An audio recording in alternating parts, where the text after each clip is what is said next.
Welcome to AC 24/7, I'm Aaron Dean. It's been 22 years since the world watched in horror as a group of terrorists hijacked American passenger planes, crashing two of them into the World Trade Center in New York City. 2 decades later, the number of first responders who have died from 9/11 related illnesses is almost equal to the number of firefighters who died during the attacks. The Advocate Channel's Gloria Pazmino has that story.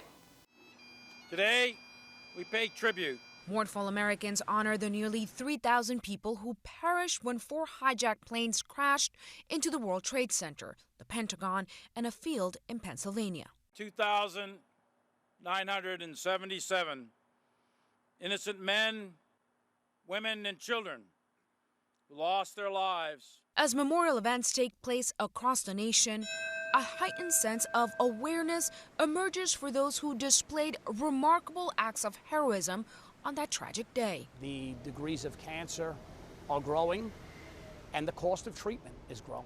Those first responders are still struggling with health effects of handling toxic debris and materials at Ground Zero. People were coming up with some respiratory ailments that were starting to create some disabilities. At least 341 New York City firefighters, paramedics, and civilian support staff have died as a result of post-9/11 illnesses. Exposure to dust at the World Trade Center linked to heightened risk of cardiovascular and respiratory disease.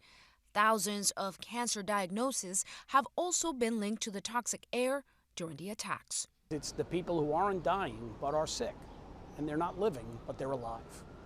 And no one measures that loss.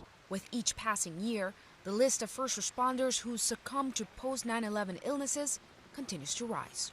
The names continually added to the World Trade Center Memorial Wall. In New York, I'm Gloria Pazmino reporting. The 3 people who were killed in a racist attack on a Dollar General in Jacksonville have been laid to rest. Reverend Al Sharpton spoke at one of the funerals urging Republicans and Democrats to stop hate crimes against Black Americans. Last week, leaders from more than 30 national civil rights organizations sent a letter to the White House requesting a meeting with the Biden administration to address the hate-motivated violence. According to the Justice Department, in 2021, 64% of hate crime victims were targeted due to their race or ethnicity, 16% for their sexual orientation, and 14% involve religious bias. Some spectacular images coming from Hawaii as Mount Kilauea has erupted again.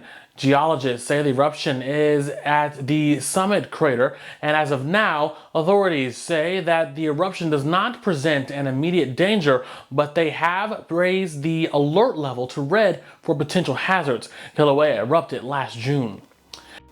And thanks so much for watching AC 24/7. For more, you can go to theadvocatechannel.com and even subscribe on the Advocate Channel YouTube page. For the Advocate Channel, I'm Aaron Dean.